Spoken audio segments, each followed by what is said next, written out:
Buckle up. This is going to be hilarious. Welcome to Musicians and Beyond, where we bring you the backstage info on the life, lyrics, and long journeys of the music industry. I guess apparently we are a comedy show too, Mark. Hey, why not? Take it on the road. This is going to be a fun day. I can tell already. I've been planning that my whole ride over. Thank you. Any way to screw with me, I like it. And from the second that our guest walked in, we haven't stopped laughing either. No, it's been a good conversation so far. I can't wait to see where we go during the show. Yeah, so we're lucky today. We have Kevin Alexander Herrera. All the way in. How long have you been here from California, Kevin? I've lived here for 5 years now. Beautiful. Yes, absolutely. You can move at any time. 5 years. Excellent. Yeah, so I moved to Woburn, was one of the first places that I moved. And then I lived there for 3 years, and I then moved to Andover. So I'm currently in Andover as we speak. Well, we can tell you're from California the way you say Andover. You get a little bit of an accent still. I'm working on it. There was one time I was having a chat with my girlfriend, and I forgot something in my car. But then I told my girlfriend, I said to her, I forgot my wallet. I said, honey, I got to go back to my car. And she goes, you realize what you just said, right? I went, no, what did I say? She says, you said car. I'm like, oh my God, okay. So I've been here for quite a while now. So I think the Bostonian accent is slowly coming to me now. What part of California did you move here from? Los Angeles. I've lived there for 27 years. So you hear of a lot of people leaving Massachusetts to go pursue their musical pursuits and dreams in Nashville, California, all over the world. You went from California to Massachusetts. How incredible, right? Yeah. How did that come about? I wanted to try something new. I lived in LA for quite some time, 27 years, and the music scene out there is amazing. But for some reason, I wasn't fully satisfied. I was doing okay for myself, but I figured, why not try something different, something that not a lot of people are doing, especially moving from LA to Boston. But I knew a lot of mutual friends that already lived in Boston, and of course you have the wonderful Berkeley, and they told me the music scene out in Boston is amazing. And they said, you should, if Boston is what you'd like to try, come on by. And if it doesn't work out for you, there's always some other places to try. Now, I've never been to Boston until 2014, and so my girlfriend is originally from Massachusetts. So her and I met in LA, and so she was missing home. She was feeling homesick. And so she goes, I'm missing home. And I said, well, what are you saying here? What's going on? So she goes, well, maybe, I don't know. I'm thinking about probably going back to Boston. I said, you want to go back to Boston? What's so great about Boston? I said, okay, you know what? Maybe I should probably go out there and see what it's like. And honestly, her and I drove across country and saw a lot of beautiful things on the way. It was my first time driving across country was with her. And honestly, as soon as I came here for the first time, it was January of 2014. It was the most beautiful place I have ever seen. Boston alone, and it was snowing. And I was so excited because I've never seen snow before. From LA, right? We only have snow once every 10 years. But the snow was gorgeous. And people would yell at me saying, you're not going to give it 5 years. You're going to get sick of the snow. But honestly, I loved it. The scenery, the history, everything. And the music scene out here was something I wasn't even experiencing, believe it or not, especially in LA. It was just incredible. Everyone was so passionate, and I felt so welcome being here. And I told her, I said, well, if you want to stay here, you're more than welcome to, but I think I'm going to have to stay here as well. And so since then... It was a good choice. It was an absolute good choice. And so I've been here, her and I did this long-distance relationship for at least a few years before I decided to wanting to make the full-time move. And so January of 2017 was when I made the big move. And it has been the greatest move I've ever done. And being here has been nothing but a blessing to me. So it's been absolutely incredible. And I have met so many wonderful people out here. I have met so many great musicians, and I have been traveling with these wonderful musicians out in the Boston area. And along the way, I've been meeting some great people like yourselves, which is great. Thank you for having me here. It's fantastic. And You know, for the audience listening at home, we jumped right into the program with Kevin Alexander here. You're going to hear a familiar name if you've been listening to the shows. We were introduced, John and I were introduced to Kevin through our good friend. John, tell us a little bit about how we came across Francois Simard. there he His is again. name pops up an awful lot. Quite a bit. He sounds familiar. Pretty soon he's going to start showing up on T-shirts. Oh, boy. I did not even notice that's what you were wearing. Yep. Take it away, John. So, Kevin Alexander Herrera, you are a musician, a guitarist, a singer, Yes. a composer, do a little bit of everything. I do a little bit of everything. I mean, I it's whatever I feel. I mean, every day is different. One day I feel like writing. The next day I just want to play guitar. I mean, and I'll be on my instrument for 10 hours. You know, I just love to play. I mean, music has always been a part of me. And it's so funny because I come from a family that is not musically active. And my father played guitar, and he only played guitar during church. And this was before I was even born. And he only played a couple chords. He wasn't an incredible guitar player. He just played a couple of hymns on the guitar. When my parents were pregnant with my older brother, he quit, and that was it. So that was all there is to it. There was no music history with my family, but for some reason, music was always familiar to me, even when I was a little kid. And when I saw guitar for the first time, the instrument, when I was a kid, to me, even though I've never seen it when I was 5 years old, but when I first saw it, it looked so familiar to me, like I saw it in another lifetime. And I just fell in love with it immediately. So since then, guitar has just been my number one thing to do. And writing and collaborating with musicians is also, and I also have my studio at home that I normally like to write songs on. You know, it's just incredible. So I'm always surrounded by music. I even drive my girlfriend nuts because I'm always stranded in my room trying to do something, trying to write, and I'm staying, and she's knocking on the door wondering if I'm alive in that room. She goes, are you okay? Are you going to come out? What's going on? Are you even breathing in there? Hello? Like, honey, I'll be right out. You know? 5 hours later? Yeah, 5 hours. More like 2 days later. Yeah. So you kind of mastered the guitar by the time you were 9 years old. And then by the time you were 15, you were like professional status. You were playing huge clubs out in L.A. The Whiskey, Yeah. the Roxy. I mean, I've been there. Those places are iconic. Just to get on that stage must be awesome. It was great. The experience that I've had in Hollywood was just nothing like ever. I mean, Hollywood. I mean, again, the scenery out there was great, and I was able to meet a lot of great musicians along the way. And the Whiskey and the Roxy, just being able to get into these clubs and knowing that I'm in the same green room as where Motley Crue partied at, Van Halen.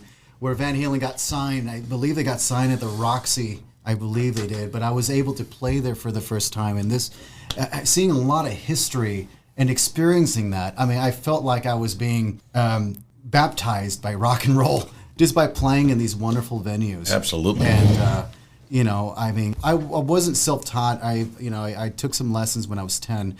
After I learned a couple of basic chords, I kind of went on my own way, and from there I started a band when I was 13 years old, and I wanted to be a rock star when I was a little kid. So that's how we were able to get into the LA scene, and I was playing a lot of the metal songs. Well, you are now. You're a rock star now. I mean, that's your full-time gig. You're not really into one genre. Apparently, like everything, metal, rock. Again, it's just however I feel, whatever comes out of in my heart is what comes out. I mean, one day if I'm feeling frustrated or if I'm feeling angry, so a metal song comes out, and then other times I feel lovey-dovey, or just like a nice beautiful ballad comes out. I mean, anything comes out. I just love music. Music is a universal language, and however you're feeling, I mean, and if you feel that there's something that needs to come out, no matter what genre it is, it should just come out. And because the real you comes out when you don't categorize yourself as one thing, blues or jazz or metal. But if you just are just speaking through the heart, whatever, anything is willing to come out, whether it's the instrument. You've played them all. You've done, you're even country. I've done country. Yeah, country is a lot of fun. Who are your biggest musical influences? Oh, geez. I mean, it's funny because when I was 8 years old, I discovered Van Halen for the first time. I was coming back from Mexico, and my father loves 70s, 80s music. And so there was there was a studio station that was called KLOS 95.5.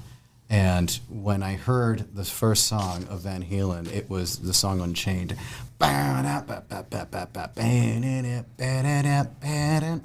That song changed my life because that riff alone was just so powerful. From there, I wanted to experience more of that. And so Eddie Van Halen was the reason why I wanted to play guitar, because whatever was coming out from that instrument, that amplifier, was something that I wanted to recreate. Now I can't. When I was a kid, I mean, I obviously couldn't recreate what Eddie Van Halen was doing, because what he was doing with his fingers looked easy, and I was failing miserably. I made it sound like there was a bunch of cats fighting and dying. But it was great, because it was the process that just made me want to keep going and better myself as a musician. So Van Halen will always be my number one. Eddie Van Halen is the reason why I decided to play guitar. Along with everything, I love blues. So Stevie Ray Vaughan, I'm telling you, I mean, you want to hear a guitar player that just puts his heart and soul into the instrument. Stevie Ray Vaughan is one of them as well, along with Eddie Van Halen. Yeah. You know, I mean, there was always a connection. I love Eric Clapton. Clapton is incredible. You know, Joe Bonamassa, even out today, he's one of the hottest blues players alive. He is a beast on the guitar. Yeah. Any instrument, basically my biggest influence are basically any guitar players that just inspire anyone. And I felt, you know, I've been fortunate enough just to hear a lot of incredible guitar players along the way. You know, and I even seeing a lot of local musicians out here also inspire me. It doesn't have to be a big name. But when I go out and go to a club and I see a kid, even a kid that is still in school and just is playing something that's so inspiring, to me that is inspiring on its own. I just love to surround myself with a lot of fantastic musicians and just being around music 24/7. But I mean, I've given you a few names that that I like, but honestly, I just love every musician out there that just inspire me along the way. Yeah. I wonder how many musicians were inspired by Eddie Van Halen. I mean, he's just a few. I mean, it's unbelievable. It's incredible. And even to this very day, you see kids 8, 9 years old today trying to recreate Eruption, you know, and it's so cool because there's a lot of videos out today on social media that their parents are getting videos of their child playing Eruption in the high school, talent show. You know, I mean, Eddie Van Halen's legacy will always go on forever, and it's just amazing. A true rock hero. He is, absolutely. I mean, he recreated the guitar back in the 70s, and no one has ever heard that kind of guitar playing before. It was just amazing. And along the way with Jimi Hendrix, you know, before that, you know, these guitar players, I mean, just how they impact life. I mean, can you imagine our life without Jimi Hendrix or our life without Van Halen, Eddie Van Halen? No, music would be a whole different thing. It would be a whole different thing. I mean, would people will end up finding out how to play guitar like how Eddie did it? Probably, but it probably wouldn't be as impactful as how Eddie did it back in the 70s. And I'm sure a lot of guitar players even today will even tell you the same thing. You know, he's definitely the GOAT of guitar. But a lot of them, again, a lot of fantastic guitar players out there are all influenced by Eddie. And even to me, you know, it's so funny because even though I never knew Eddie personally, I felt as though I knew him. Right. You know, it's so weird how that happens. Yeah. Oh, yeah. You listen to them all your life. You grow up with them, and you see their lives change and as they're growing older. And, you know, sadly, he died way too soon. But you see the legacy that he's left and the way he brings you in. Yeah. There's no way but not to feel like you knew him. It was like a part of the family, you know. Yeah, it's very, very painful to hear. But honestly, his legacy will always live on. And when we all miss him, we just push play. That's it. Yeah. Yeah. The good times. But extreme, too. Nuno Bettencourt, an absolute killer guitar player. He is. I will give him that. I will definitely give him that. Absolutely. You talk a lot about the guitar. Do you play any other instruments? No, I'm not that talented. I just like guitar. I mean, honestly, you're very talented at the guitar. I'm intermediate on a lot of instruments. I mean, Okay. if you put me in front of a drum kit, I can get on the drum kit. I could do a simple beat, but I was never one for really cutting loose. I mean, even when I used to drink, I mean, I've been 4 years sober, but I mean, if you gave me a shot of tequila 4 years ago, I probably would cut loose and do a couple of nice little fills in here. But I'm very, I don't know. I'm just really tightly wound. I just can't even really move as smooth as I would normally would on a lot of how drummers would play. Mm-hmm. Bass, I have been pretty good on bass, especially when I've been recording, because it's hard for me to find a bass player. So I say to myself, well, I might as well just get on the bass myself and see what I can come up with.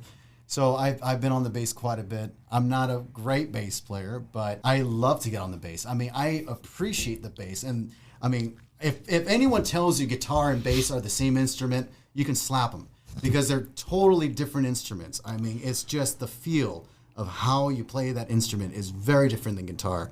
And when a guitar player tries to play bass as a guitar player, it never ends up well. But you try to find ways just to kind of get the feeling down. And so bass, I've been learning a lot on bass, and it's an incredible instrument.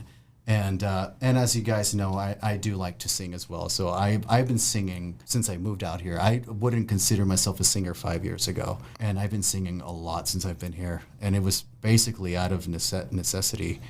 Yeah. So since you've been here, you've been really busy. I mean, you have a lot of projects in the works in the past. It's been crazy because when I moved out here, I mean, I had to start from scratch again.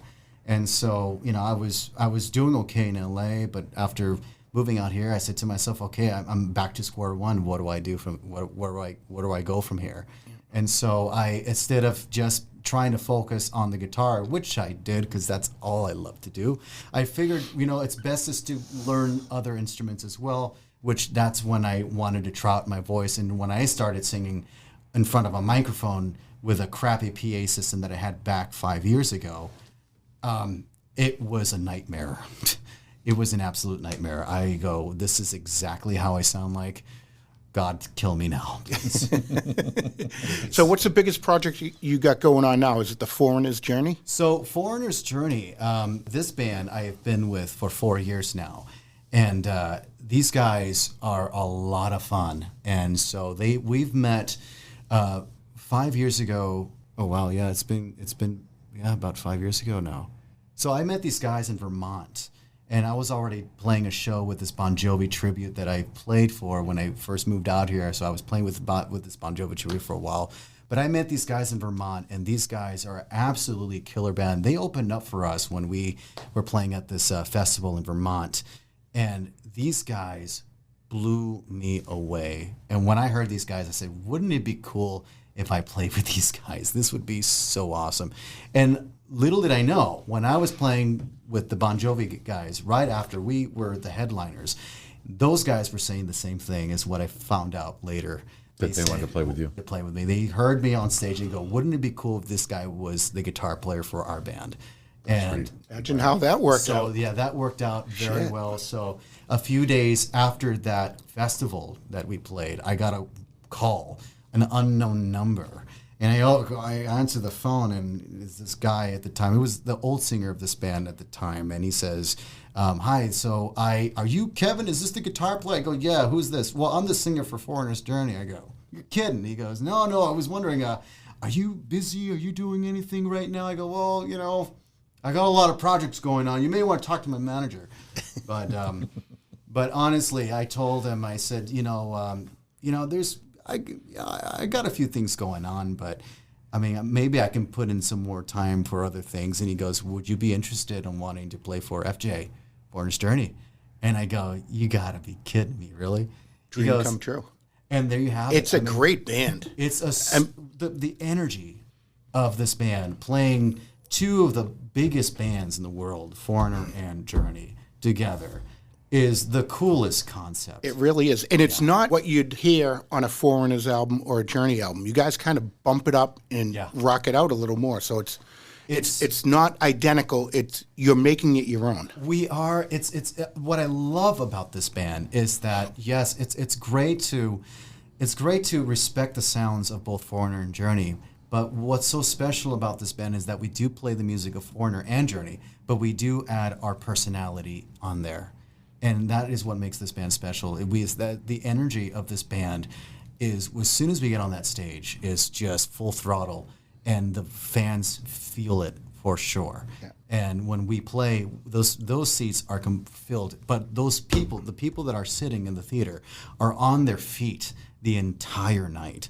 And it's just the energy of the crowd, the energy of the band, and it's just, we're all feeding off from each other. Yeah. And every night is always so special. But these guys, I mean, we got Joe Pettengill, who's the bass player, and he's a phenomenal bass player, and he loves what he does. We got the founder of the band, who is Paul Kachansky, and he's been working at this concept for 10 years, so he's really worked hard on putting this band together. It was all because of him that made it all happen. And Arthur Mambuka, who's the drummer, and to me, I call him Animal, like the Muppet, because you see his hair, it's just flowing everywhere, and he's got this killer drum kit.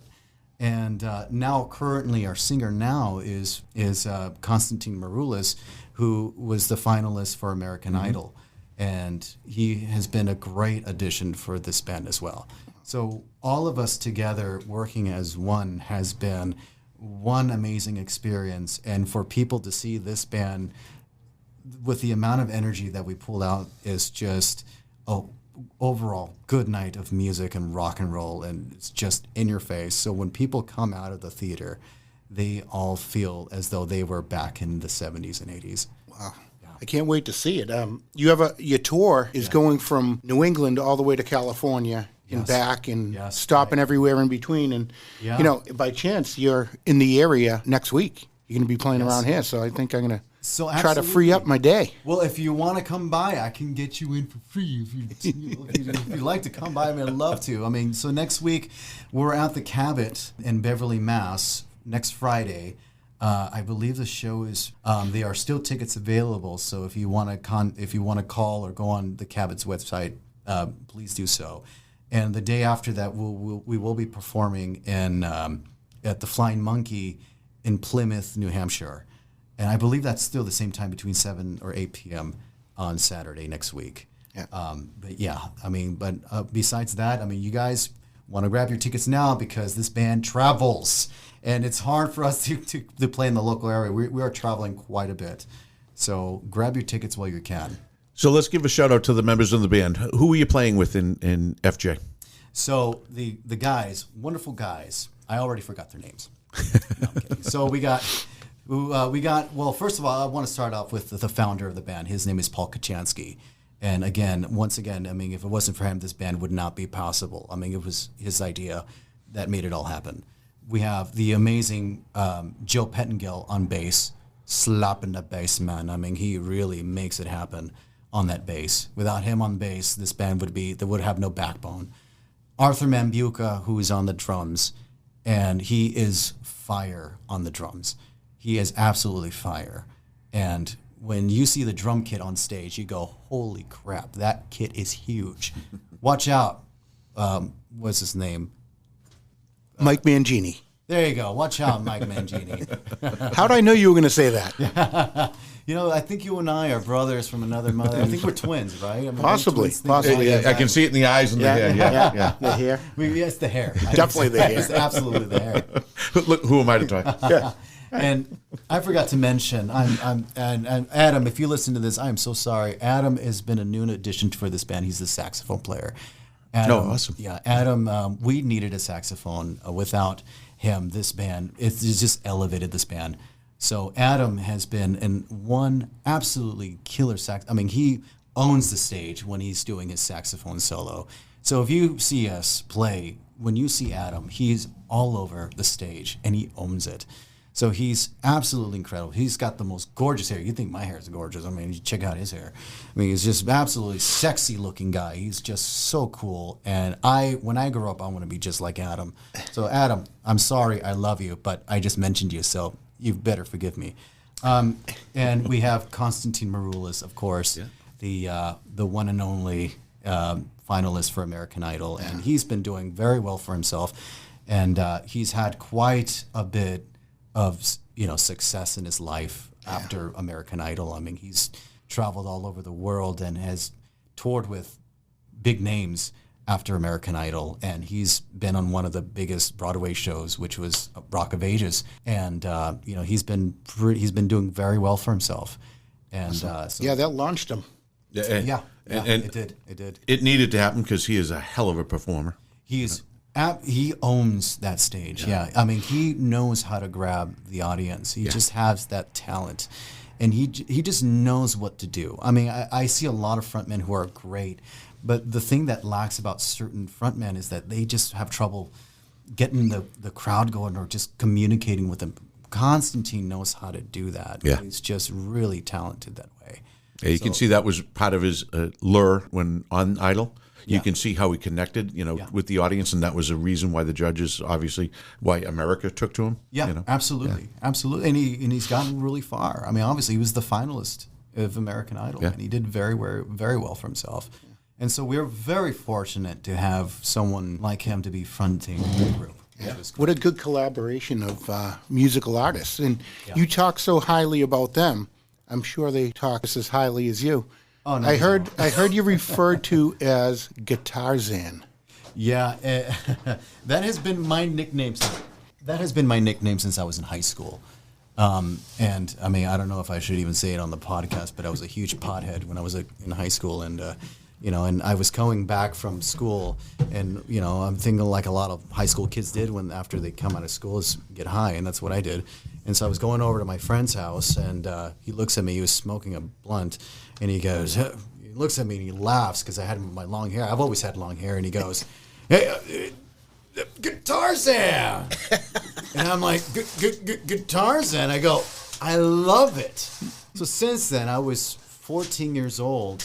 And I told all of my friends, I said, my nickname is Guitarzan. Isn't that the coolest nickname? It's a cool nickname. So since then, it's been my nickname since high school, and I will always remember my friend for calling me Guitarzan since that night, and it's stuck with me. So now I use that as my email. So. And thank God for that blunt, right? How do you not get that? If it wasn't for that blunt, my nickname would never be here. How do you not get a tattoo with that though? Well, I do on my right butt cheek. See, I did not know that. See, you should have got here earlier. Learn something every day. You should be careful what you're saying right now. So, what other projects are you into? Are you still doing the Eagles tribute? Yes. So I will be flying to California February 28th and visit family. But I do have a show with the Eagles guys. They're called The Long Run, and because of them is the reason why I've gotten as far as I have with my career. So I will be playing with these guys in Los Angeles on March 11th.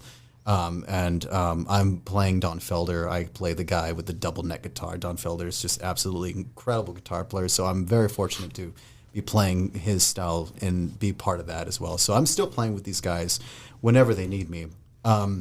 And I'm still, my biggest project right now that I'm doing is just doing my own thing as well as the Kevin Alexander Herrera artist. And I got my website. If anyone is interested, just go on kevinalexanderherrera.com, and I'm always posting what I'm up to. I'm currently in the studio working on my EP, and getting together with a lot of fantastic musicians to make my music come to life. And pretty soon I'll be releasing a lot of new music. Everything is under construction at this point, just to try to get everything going. As you know, starting a band or getting together with musicians, because a lot of professional musicians are just so busy. It's just hard just to gather everything, but everything is all going to come in place.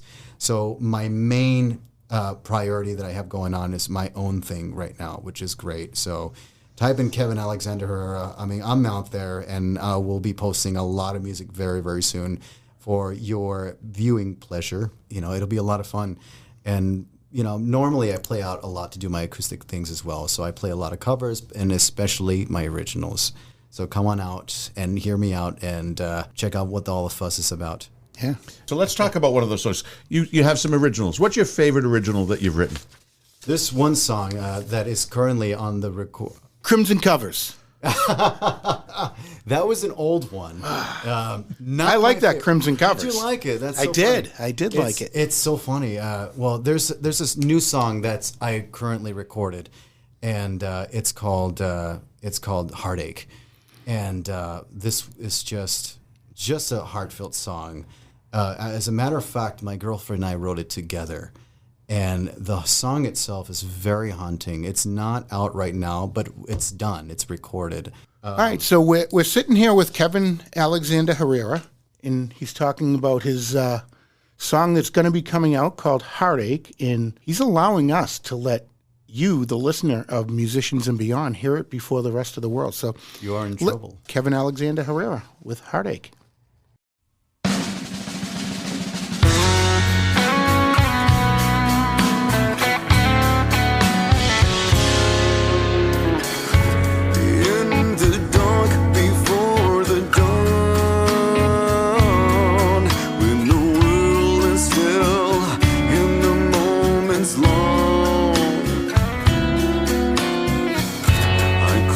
My eyes, but I do not sleep,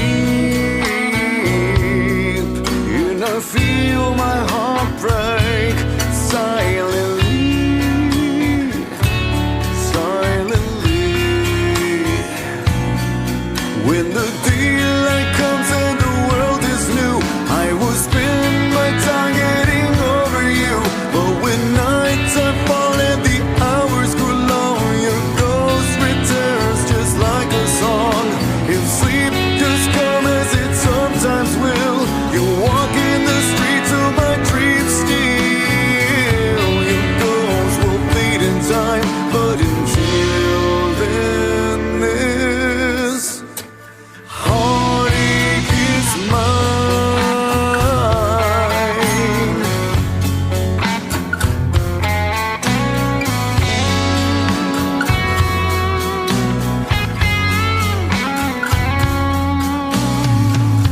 Oh, quiet night, lonely bed,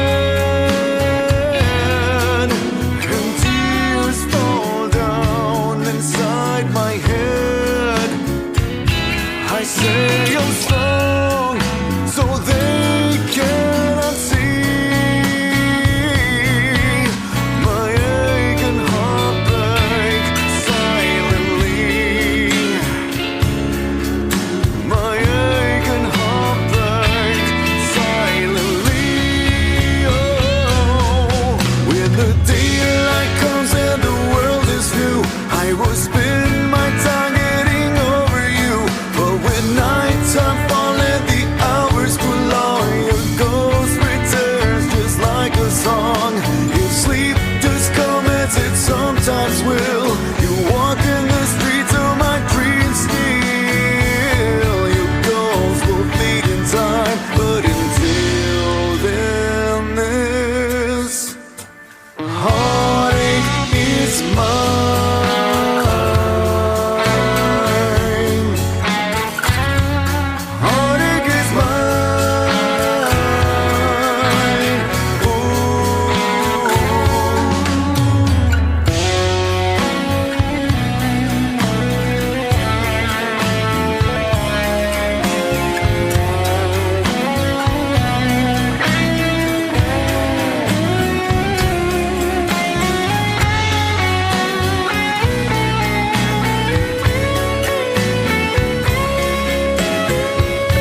Alrighty, that was Heartache by Kevin Alexander Herrera.com. Good job, man. Thank you so much. So do you have a YouTube presence? Yes, I do. And had it for quite some time now. I mean, I got 2 different accounts. So if you just type in Kevin Alexander Herrera, I mean, I'm all over YouTube. Or just Google me. I mean, I'm everywhere. I mean, a lot of people even say I look familiar. I mean, I have a very distinctive look. I mean, the Hispanic guy with the long hair, you can't miss me. I mean, gee. Well, that's a good segue. Because I'm not sure where this is going. Well, it depends which part of it you're taking out in. No, that's a good segue to you looking familiar to people, because you've been keeping this in your back pocket. You're telling us you're a musician. Yeah. Well, you are. But you've been on a whole slew of talk shows, TV commercials, right? Yeah. I mean, I've done quite a bit. Cinnamon Toast Crunch. Oh my goodness! You've done your research, haven't you? Dude, AT&T, Nickelodeon, Oh my! You have done some research, right? Yeah. True TV, Yeah. Operation Repo, Yeah. the Learning Channel. Yeah. I've Wow. done quite a bit. Wow, and these talk shows, I mean, big names. Insider, Steve Harvey Show. I'm not a big fan of Steve Harvey, but the Ricky Lake Show, Dr. Drew on Call. I still get all these new followers on Instagram constantly from different countries, and new friend requests on Facebook. And my life has been very interesting. There's a lot that has been going on with my life, with my acting career. You know, as you know, I was in the Cinnamon Toast Crunch. I'd done a lot in my young years. I have made more money than any kid in high school when I was doing those acting gigs. I made pretty decent money.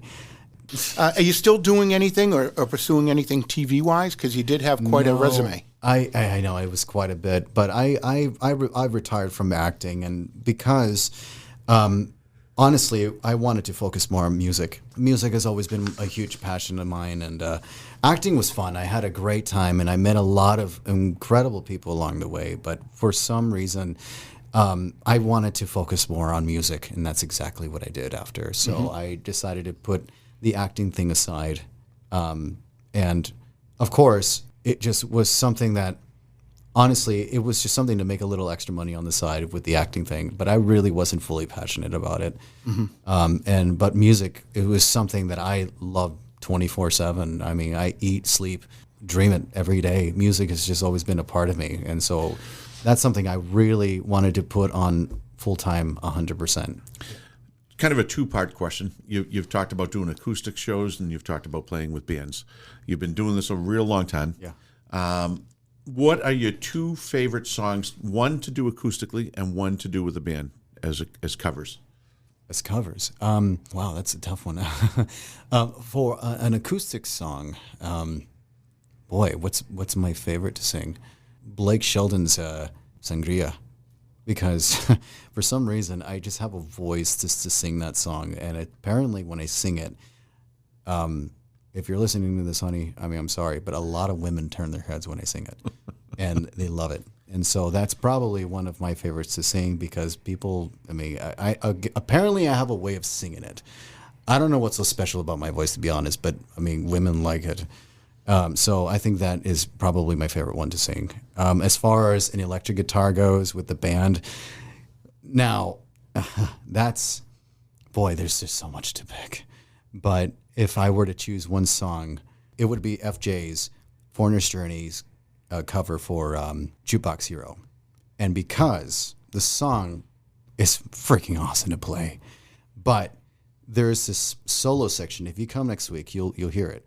There's a solo section that I do on that song, and I cut loose, and I feel like I am possessed because I am in my own world when that solo section comes. And after that happens, we go from doing Jukebox Hero to so it's kind of like a medley that we do after that. But then right after that, we go back to Jukebox Hero. And this song is about a 10-minute song from what we do. But by the end of that the first set, which we ended with that, I mean, the crowd goes absolutely wild.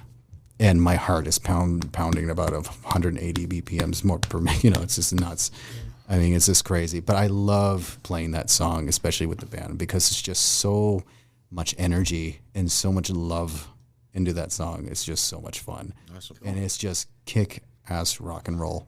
Tell us once again, Cabot next week. We are at the Cabot next week in Beverly, Massachusetts.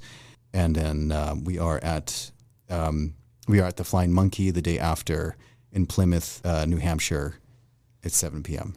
So get your tickets. The Cabot, I believe just go to the Cabot website. I'm not sure what that is. And we'll see you there. I mean, it'll be a lot of fun. You don't want to miss this. It's going to be a lot of fun. And then all over the country after that. Yeah, and then Paris, and then Canada, and then all over the place with Francois. Hey, Francois. So your plate's pretty full between making your own album, playing with some different bands, and now you might be opening up a new door. Yes. Oh, there we go. Wrong one.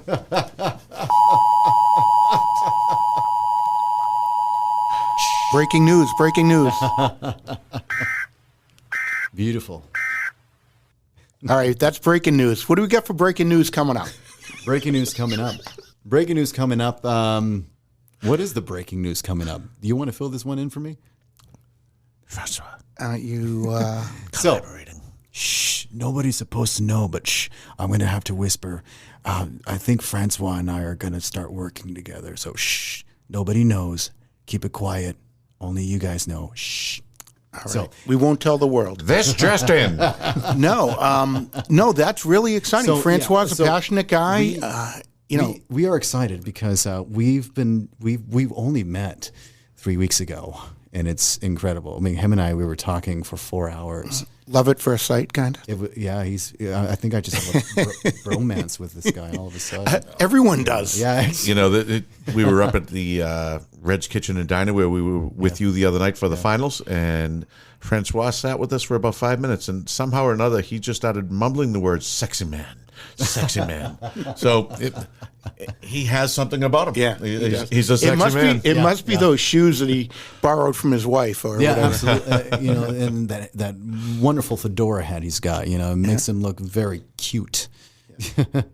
But this guy, he's very passionate. I mean, I'm sure the listeners already know who Francois is, but I mean, if you've never met this guy, I mean, he is very passionate of what he does. And he loves music, and he loves people, and he loves to collaborate. And we are excited to wanting to try something new together. So keep a lookout, because I think there's going to be some wonderful things coming up very, very soon. Awesome. Looking forward to that. Yeah, so if our listeners follow you on all your social media and check out your KevinAlexanderHerrera.com website, yes. They'll find out, firsthand all of these things. And on behalf of musicians and beyond, we want to thank you for coming in and telling us these cool stories. I mean, we could talk for hours. Oh, I mean, I'm telling you, I have all day if you guys have the time. But that would be a discussion for another time. But I appreciate you all, you two, for having me here. I mean, it's a pleasure. It's a pleasure knowing you both, and I'm hoping I will come back next time for more stories to share. Absolutely, we can't. John and I like to say, sometimes we say it together, sometimes we say it separately, sometimes he beats me to it. But we like to think that everyone that comes into the studio, we have these great conversations. We get to know each other a little bit more, and we'll be out to shows. We'll see you along the road, and we like to think that in these conversations we've become friends. And so we want to thank you for coming in and being our friend. Oh, thank you so much, and it was a pleasure. And thank you. And hopefully I get to see you guys some more often. You are definitely going to. We'll see you soon. Thank you. Thank you so much. Thank you.